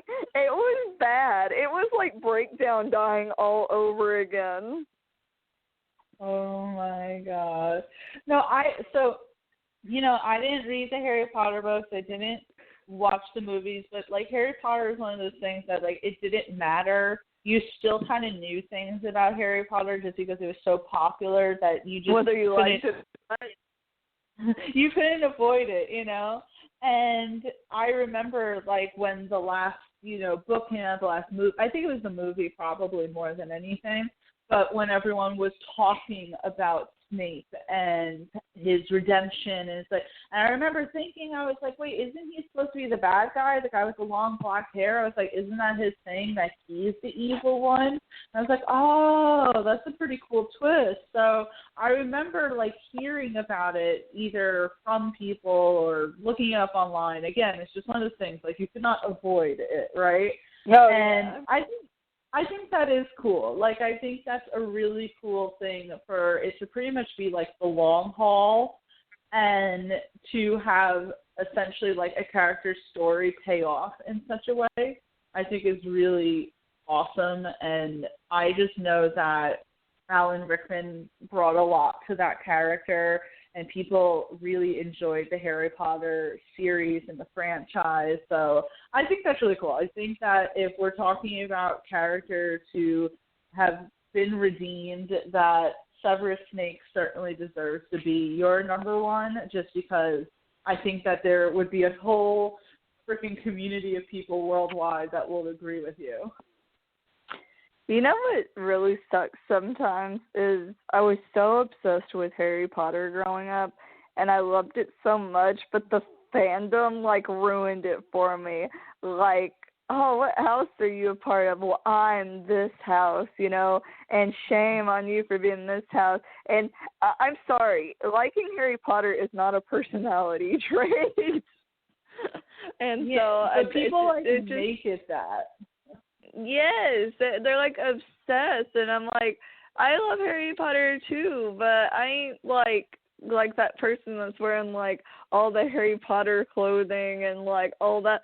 Like, but it made it hard to like continue it, because you could be like, oh yeah, I really love Harry Potter, and this person's like, but because this is really what happened in school. This girl was, I was like, oh yeah, I like Harry Potter. And she's like, but do you really? Do you know this and this and this? What house are you a part of? Oh, I bet you're a Hufflepuff, blah, blah, blah. And I'm like, oh my God, shut up. Shut up. And at that point, you don't even talk about Harry Potter. No, I mean, there's so many fandoms that have ruined things for me. Supernatural. Transformers fandom. Supernatural. Yeah. So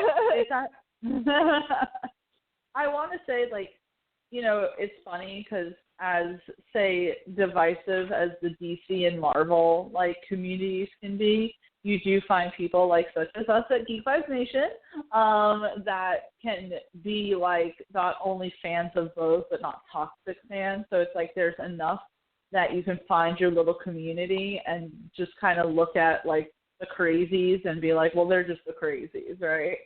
So That's how I feel about it. But no, I get you. Like, that's the thing I see all the time on, like, Tumblr and shit. People literally, like, saying, that they're part of this house and that house. And I'm like, wow, people take this really seriously. Oh, I know. That's like, that's like, I remember too, people would say Pinterest isn't a personality trait. Like, some people make it like, okay, this is a little bit of like an offshoot before we get to the number one. It makes me think of, I know we've talked about this a couple of times on the show. Remember when we went to Supernatural Convention and they very, very specifically said, don't ask for hugs and all of that, and then people would cry and be like, oh my God, can I hug you? And like, oh my God, you saved my life. And I'm like, stop it. There can't be that many. Like, I know this is bad, and this is going to be an unpopular opinion.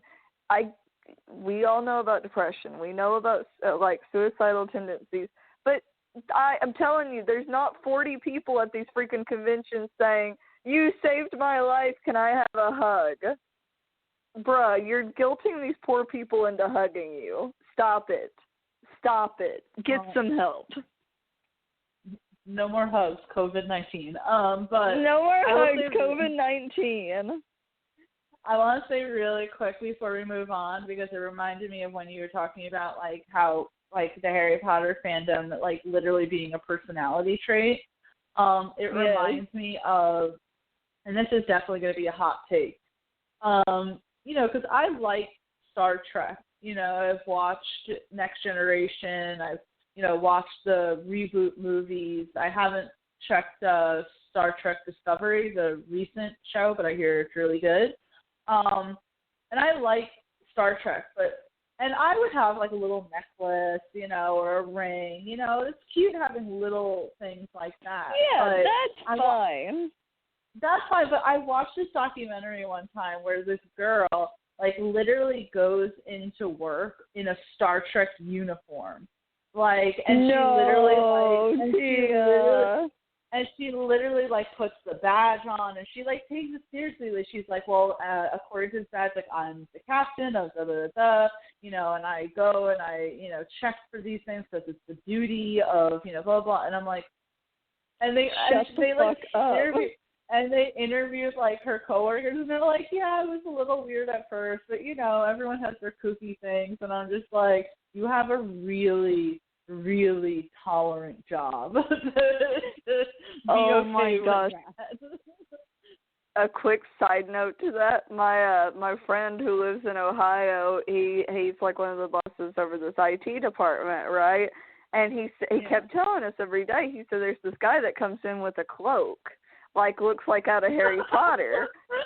And I said, no, you're joking. He finally got a picture of this guy.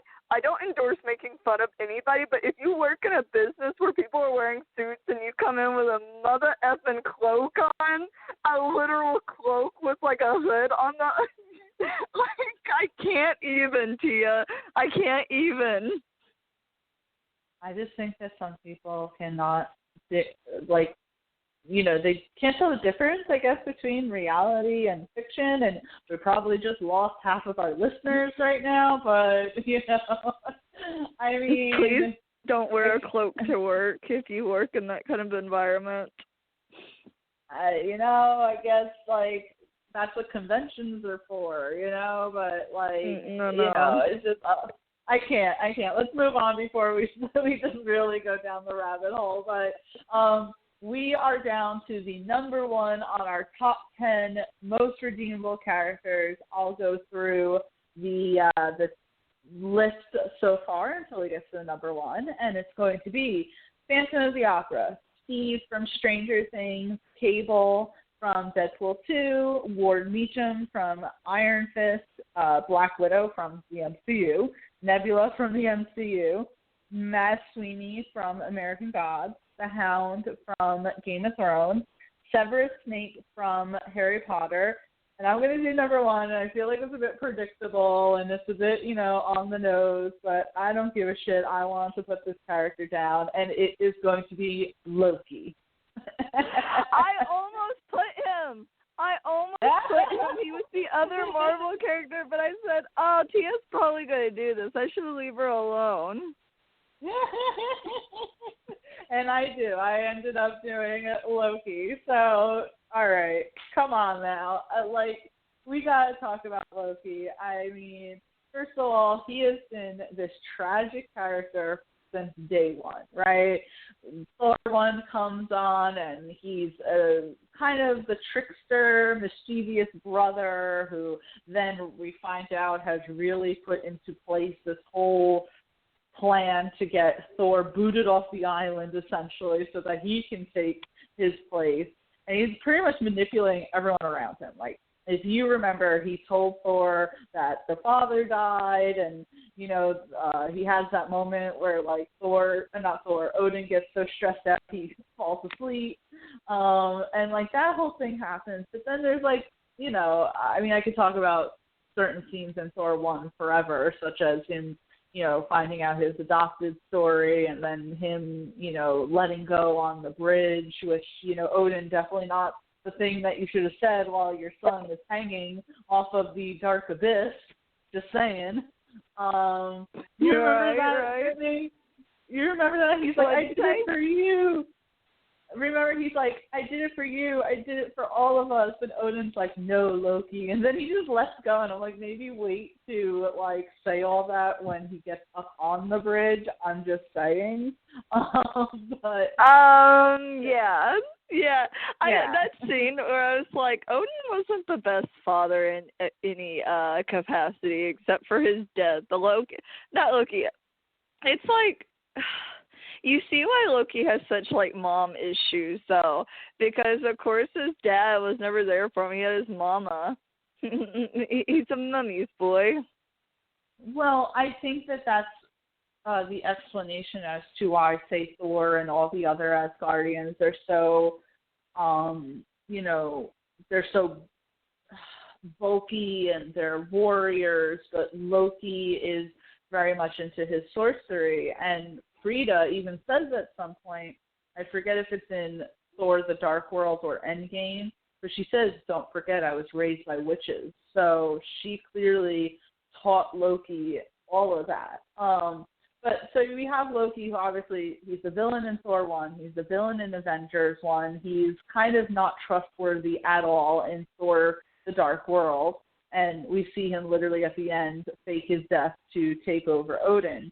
And then Thor Ragnarok comes, and still you're like, this bitch literally like has been pretending to be Odin this whole time. And he has moments where he goes to betray Thor in it, but in the end, it's like he freaking has this whole reveal to like Gamora and Nebula, right? Where Loki pretty much is just like, I just want to be your equal, I just want to be your brother, right? And in the end, Loki comes to save everyone. When you think that all hope is lost, he literally has brought all of like the fighters from I forget the planet that the Grandmaster was head of, but he brings Korg and all of them to fight against Hela, and he welcomes all the Asgardians onto the ship. And then literally in Infinity War, he stands up against Thanos to try and give some sort of a fighting chance. And he knows that it's probably going to kill him, but he does it anyway. And I'm like, Loki literally had this long-ass journey to finally get redeemed. Like, that was his journey, to finally not only feel like he was truly an Asgardian, truly Thor's brother, but to then make this play that is so, selfless, where Loki has always been selfish, to try to save Thor and the other Asgardians. So it's going to be Loki. It has to be Loki. I know you were going to put Loki on your list as well, so let's talk about it. What gets me is like, I just love that even when he became like the king of Asgard, he didn't do anything. He just did plays, and he was happy. Can I interrupt you for 1 second? It's so funny because this whole time, in the first Thor, he tried to take Asgard, and you think like, oh man, if Loki ever gets his wish and becomes leader, it's going to be terrible. There's going to be like slaves everywhere. People are going to be dying, blah, blah, blah. And in reality, he just wanted to like eat grapes and drink wine and freaking, put on plays. Just like, maybe we should have always let Loki be the leader, right? What gets me about it is like, he didn't even do anything. Like, out of everything, which is funny because, we see him in Avengers where he's, like, trying to kill everybody. He's trying to do this. He tried to kill Thor. And it's like, this is literally all he wanted. Which, by the way, I love whenever he's, like, when Thor tells the story of, like, Loki turning into the snake and then biting him and he does, like, the hand motion to show Loki did. The best in that story, though, is when he's like, and then he was like, ah, and then he stabbed me, and then it goes back to Loki, and you see Loki smirk a little. Right? He's so happy. And Thor is the older brother, isn't he? Yeah, I think that's the assumption that although when they're kids, they don't really look like there's much of like an age difference between them. but I think that Thor is supposed to be the older because I'm assuming that that's the reason why. Well, we find out that obviously the reason why Loki doesn't get the throne is because he's a frost giant, but I'm assuming that's how they put it as to why Thor was getting it is because he's the eldest, and the eldest always gets the throne first. Man, I'm going to say only child Tia over here. Only child Tia. But, yeah, no, I loved it that Loki's, like, whole thing is that once he gets the throne, he literally just wants to put on plays about himself. Like, and he I know, he about him being the hero. Yeah, oh, my God, it's hilarious. Quick fun fact, in that little play, the actor who is playing Thor is Chris Hemsworth's brother, Luke Hemsworth.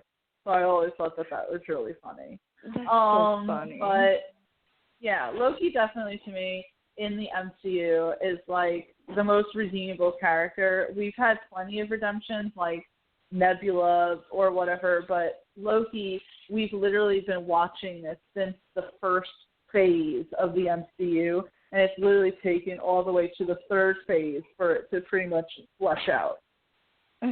Which, speaking of which, can I give you a quick honorable mention on that point? I was going to say, it's time for the honorable mention. Honorable mentions.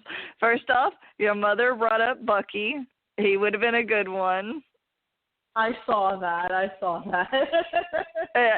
But you know who I just thought about who had a really good redemption arc that I didn't even think about? Freaking Tony Stark. Oh my God. Because Tony was like selling weapons and being a bad person and being a man whore, and he literally does like a 180.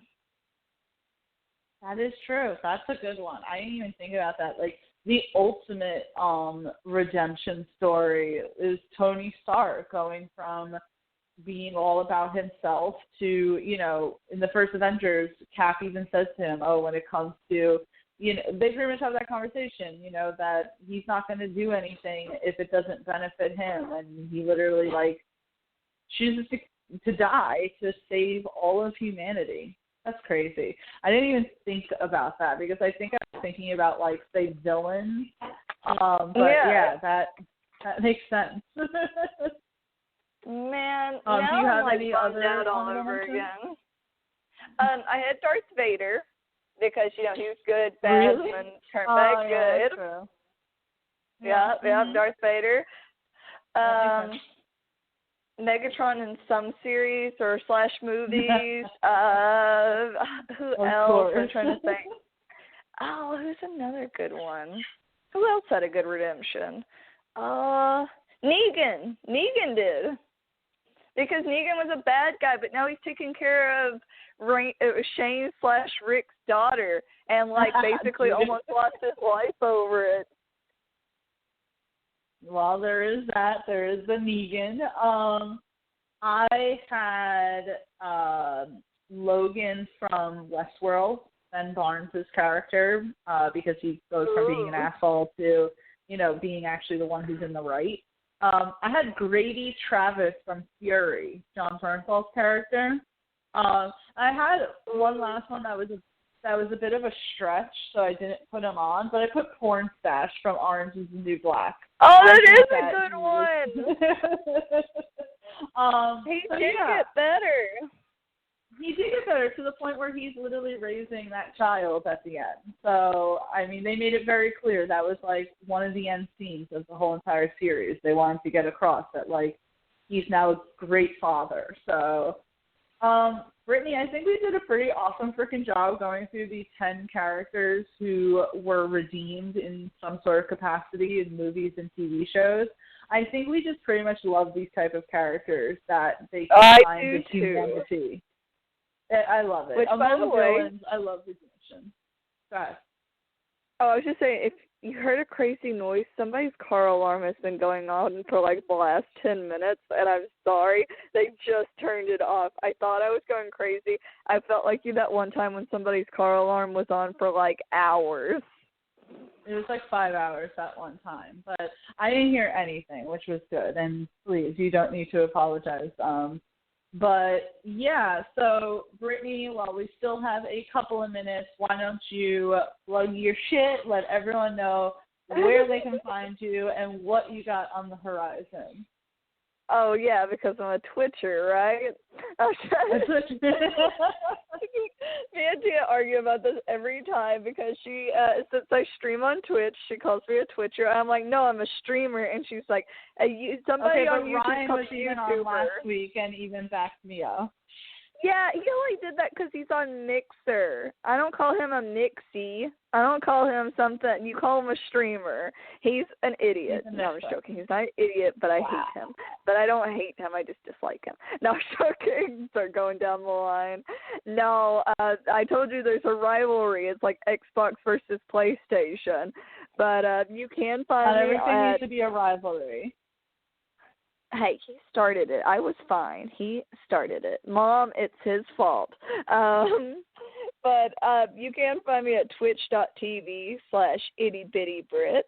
I've been playing a lot of Vampires, the Masquerade Bloodline, which is a really long freaking name, where basically we are a fledgling. We got sired by a vampire in the middle of dirty, dirty L.A., where there is underground mafia vampire shit going on, and we're in the middle of it. And we have upped our seduction almost to max, and we are seducing everyone to get our way, which is the proper way to play a vampire game. But, yeah, it's been a good time. I normally do it at 8 p.m. on Monday, Tuesday, Friday, and Sunday, which I'm not doing it today because I got called into work, so I'm working today. But you can catch me Monday. We are going to be playing The Forest with a couple of friends and doing that, and then we'll be going back to Vampires. But you can also follow me at ittybitty-brit0 on Twitter, which is where I update my schedule in case there's any issues, conflicts. But yeah, and I run polls. So if you want to decide what I do with my stream next, whether or not I want to play Final Fantasy VII, Doom Eternal, or Resident Evil 3 is a good place to find me. Absolutely. Everyone make sure you check that out. You can check me out on Twitter and Instagram at TFBaby.